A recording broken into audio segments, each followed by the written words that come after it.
Welcome to Dividend Investing with me. For those that don't know what it is, dividend investing is a method of buying stocks of companies that make regular cash payouts to shareholders as a reward for owning their stock.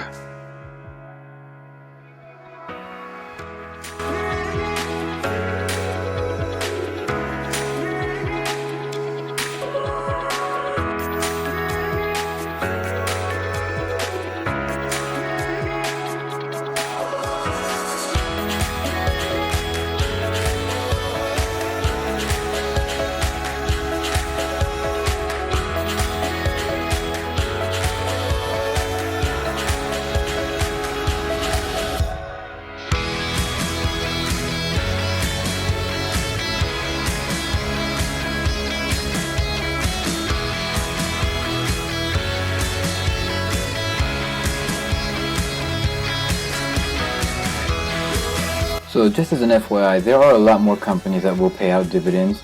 These are just the ones that announced the next one that they have. So they have announced their ex dividend date and the payout date.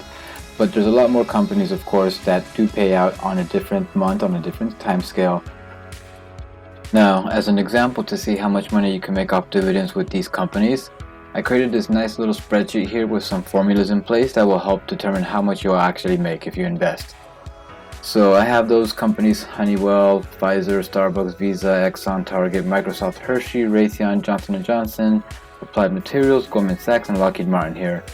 And I have listed out their ex-dividend dates, plus the hypothetical number of shares owned. And here's the current payout, or the most recent one that they had listed, that will most likely be the same dividend payout for this upcoming dividend payout. And basically, this is going to be the dividend payout times the number of shares that you have. So for example, if I just put a value of 1 over here, if I have 1 Honeywell share, I'm only going to get $1.03 for dividends for this upcoming payout. Now this is a calculator for just how much you'll make annually with this stock. So again, this is something that pays dividends annually. So assuming the dividend payout doesn't increase or change, you're going to be getting $4.12 off this stock for the year. These middle two columns is basically a summation of the other ones if you add more hypothetical shares owned for each of these other stocks. And here is the current stock price, at least as of yesterday. Today's May 4th, but this was the price at closing of May 3rd. So basically, if you were to own 1 share of this, you would have had to spend $197.96 to get $4 for the year. So if I were to play with this some more, let's just say I have 10, which means with dividend payout, I will get $10 this upcoming dividend payout, which over the year, if you times it by 4, I'll get $41, and you can see how the numbers start to grow. If I were to do the same thing, just add 10 with Pfizer, you can see that with Pfizer, I would actually get $4.10 for each share, or actually not each share, altogether, as each share pays 41 cents. And you can see that over the course of a year, I would get $16.40 from that. And you can see how the total dividends for the year actually jumps, or for the quarter, from what it was before when it was just Honeywell plus with Honeywell and Pfizer. And I would have $57.60 at the end of the year in just dividends alone. And if I continue to just play around with this, I'll just put 10 with Starbucks, 10 with Visa, and 10 with everyone else. You'll see how the numbers start to add up and change. With Starbucks, I would get $5.30. If I were to own 10 for the dividend, I'll get $21 for the year. Visa, $4.50, 18 for the year, and so on and so forth.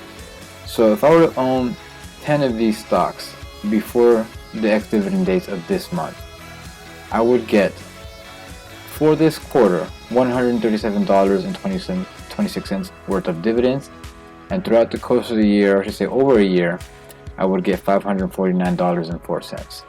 Again, this is assuming the dividend payout doesn't change, which historically a lot of companies do increase them on a yearly basis. Now the thing to note is that you have to own these shares before the ex-dividend date, which means you have to have funds to actually purchase these shares, and just using the stock price from the day before, you can see that if I was to own 10 Honeywell shares, That basically means I would have had to spend close to $2,000 to own 10. With Pfizer, it would be $384 because the stock price per share is $38, and you can see the rest of the numbers here.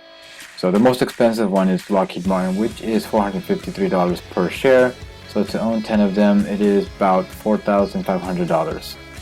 Altogether, basically, to own 10 of each of these shares, then you would have had to invest about $25,625. Which sounds like a lot, I know, but this is something that you can do over time. Spend a little bit less going out, put more of your paycheck into investing, and you're going to see how this grows. And when you invest in companies that pay dividends, you can reinvest these dividends back into buying more companies, and then you can see how this will become a snowball, and you'll eventually get a steady stream of income. It will be small at first, it does take time, but this is another source of income that you can have to use for whenever you need it. So that's it for today. Thanks for watching, guys. I'll be doing more of these videos within the upcoming months for other companies that will have dividend payouts. So I will do one for the month of June once we actually near that, to show you the list of other companies that I would feel comfortable with that you could do if you wanted to. So this is not financial advice, but this is just a strategy that I'm going to be doing from now on, and this is something that you can do if you wanted to as well, or do a variation of this, or do something altogether. All I want to do is just share information of I'm going to be doing and see if this can help you in any way at all. So, thanks again, guys, and I'll see you next time.